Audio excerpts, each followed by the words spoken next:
and letting your body communicate to you what it needs or how it feels. Because so often our minds are outside of our bodies and we're not paying attention. And I really think that most of the philosophy of yoga has to do with coming back inside of ourselves. And you know, you can even extend this more out into the realms of, you know, a psychological approach. If I don't know what to do about something, you know, normally I would go and ask you or ask someone else, what do you think I should do? What do you think I should do? But through yoga, you know, we learn it's what do I want to do, and asking ourselves, what do I really want to do, instead of having to go outside of ourselves for the answers, because we really have all of the answers. Deep down, we know what we want, we know what makes us happy, we know what we need. At least I believe that, and moving through yoga postures and moving through gentle yoga meditations really helps us come back to ourselves and ultimately realize that that we have everything that we need inside of ourselves. So about yoga philosophy, and then I guess now you might show us some easy posture for people, or sure, yeah, some to don't be intimidated by yoga. Exactly. Yeah. Yeah. So we're going to walk through a few yoga poses, and I'm also going to give some modifications so that anyone at home can do these poses. And like Muriel and I were discussing, yoga is for anyone, anybody, and really just do whatever you feel comes right to your body, and try not to push yourself too hard, but also work at your own limits. So we're going to start with some standing poses. Standing poses are the safest and most effective way to open and strengthen the body. So one of the foundation poses for all of the standing poses is Tadasana, which is mountain pose. So we have the palms open facing forward and the feet are about hips distance apart, pressing down firmly with your feet and lifting up through your hips. And then we're going to focus on the breath. So inhale nice and deeply and exhale. And we try to breathe in and out through the nose. That helps cultivate more of our energy and can really focus our attention on the breath. So inhale, arms up. Exhale. Good. So this is Tadasana. As far as hip openers go, we have Warrior 2, and basically all that is feet are about 3 or 4 inches apart, and the hips are facing the side, and then we bend the front knee right over the second toe, and then the arms can come up. So we're going to start with the feet about 3 or 4 inches, or 3 or 4 feet, excuse me, apart, and when you go to a yoga class or if you have private instruction, you'll really focus more on the alignment, but just briefly, the front heel is going to try to intersect with the middle of the back foot. So that's where you want your feet to be aligned. And then just go ahead and face your hips towards the side. And so we're going to face the hips towards the side, and then inhale the arms up, and then exhale, bend your front knee over the second toe.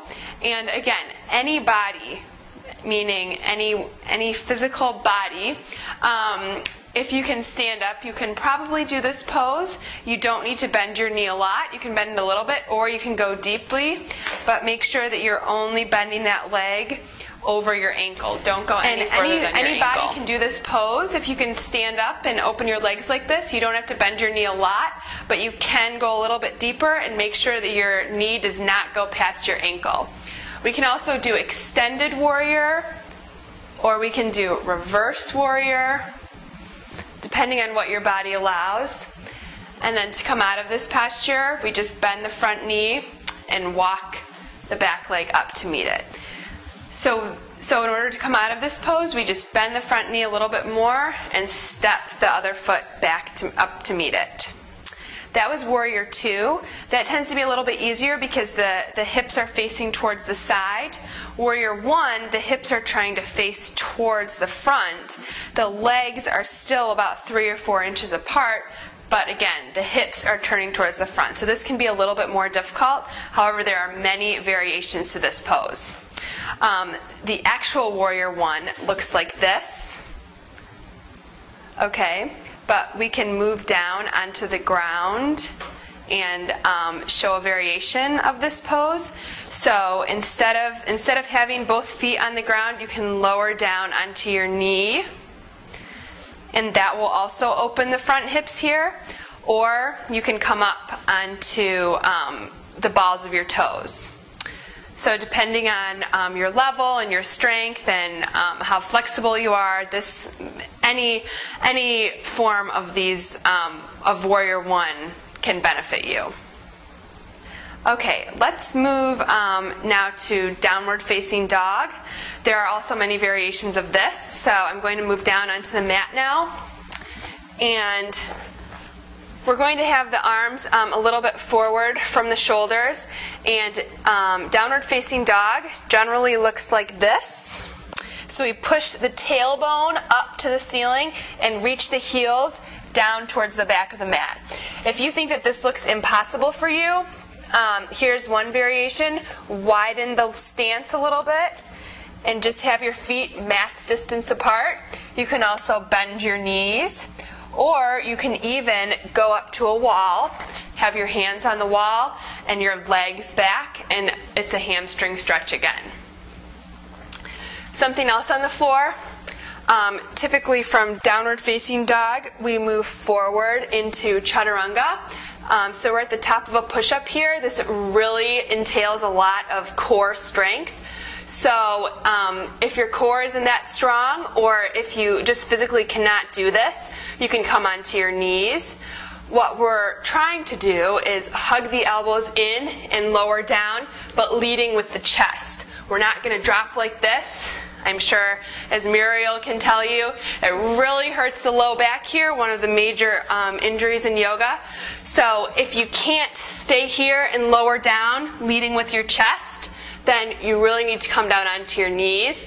Again, checking that ego at the door, and lead with your chest first, pulling your belly button up and keeping your arms tucked in at your sides.